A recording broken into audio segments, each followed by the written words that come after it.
Hi everybody and welcome to a DK2 video.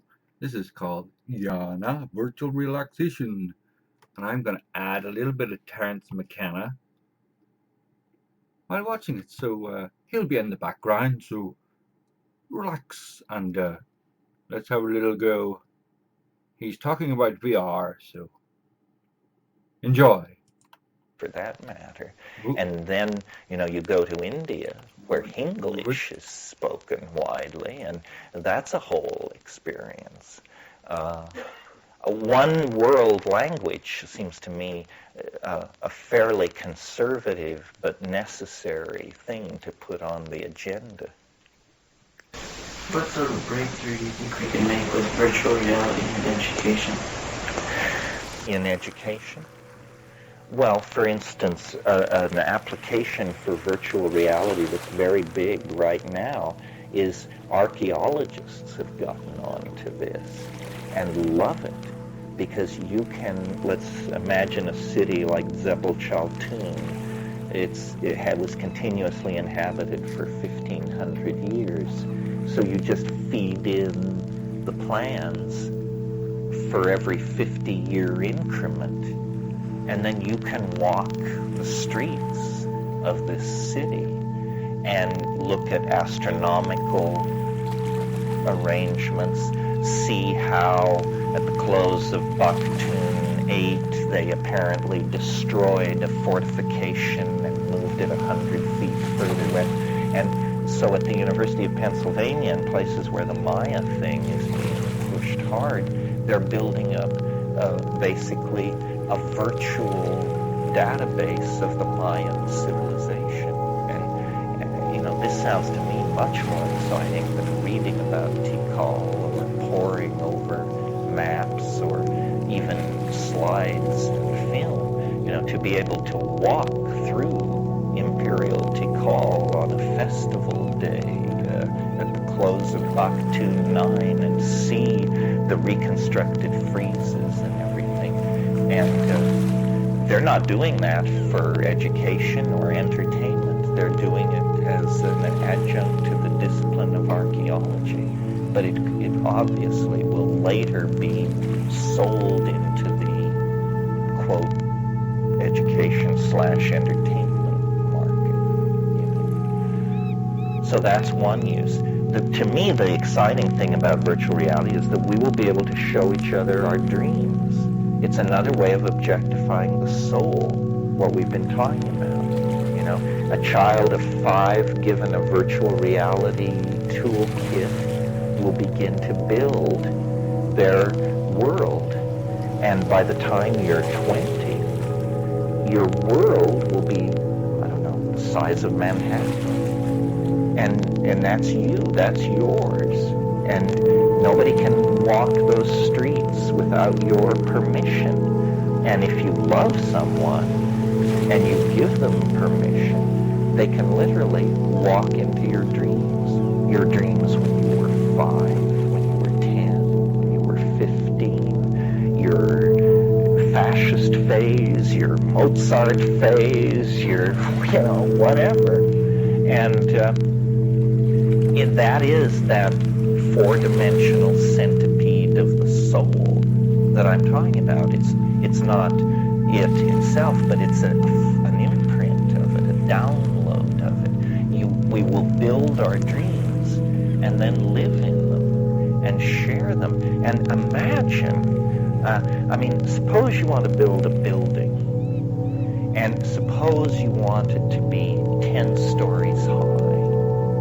And suppose in the design process you decide that actually it would be better if it was 100 stories high. Imagine what this does to the budget of that building. In virtual reality, 10 is what it takes to make the 10-story building a 100-story building, where it says number of stories. You add 10, and suddenly it's 100 stories high. And no muss, no fuss, no zoning commission problems, no material delivery problems, because it's made of light. It's made of mind. A very interesting exercise to do in your own mind is sit down somewhere under a tree and imagine that you could live in any way, in any fashion you wanted, in any environment you wanted. In other words, design your own flying saucer, let's say. Well, at first, you know, if you're like me, at first it's just very nice. You know, it's Italianate modern or something, and we'll hang my favorite Pollock over here. And in other words, at first it's just as if I had won the lottery, and like I'm suddenly staggeringly rich, and so I can... But then you say, well, but wait, I can do anything. I don't have to have a Pollock. I could have Pollock. I don't have to. If I want a ceiling 700 feet high, done. 7,000 feet high, done.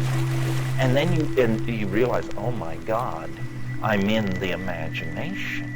I can have it any way I want. And it's a dizzying prospect. I mean, it's very interesting. Would you have a body? What kind of body would it be? Would you, how would you spend your days? You know, would you build the world's greatest art collection? Or, you know, you could become a bumblebee. You could do anything. And it's such a dizzying thing when it begins to open up in front of you. And then finally you realize that with that kind of power, if you had that kind of power, there is an automatic desire, I think, to begin to pull it in. Say, well, I think I'll not wear clothes. I think I'll live in nature. I think I'll... in other words, the stuff obsession falls away when you can have anything, and you begin to find your way back to some kind of bedrock. And I think I've told you, or I've told some of my groups, my vision of a kind of perfect future beyond 2012, let's say, is a world where everyone is living as Amazon rainforest Indians live, or close to that level. In other words, naked, very little work to do, plenty of food, everybody is sexually comfortable with themselves and everybody else, so forth and so on. What it looks like is an aboriginal paradise of some kind. But if you displace yourself from the point of view of an exterior observer and step into the body of one of these people in this world, you discover that when you close your eyes, there are menus hanging in space. And by looking, the equivalent of pointing and clicking, you move into a cultural architecture of some sort that is completely virtual. And that's where people spend a lot of their time. This could be done. I mean, this will be done. We do it already, except that the interface, as they say, is very clumsy. You know, you have to sit in an orthopedic chair and stare at a flickering phosphine screen. But these are all just technical details to be worked out.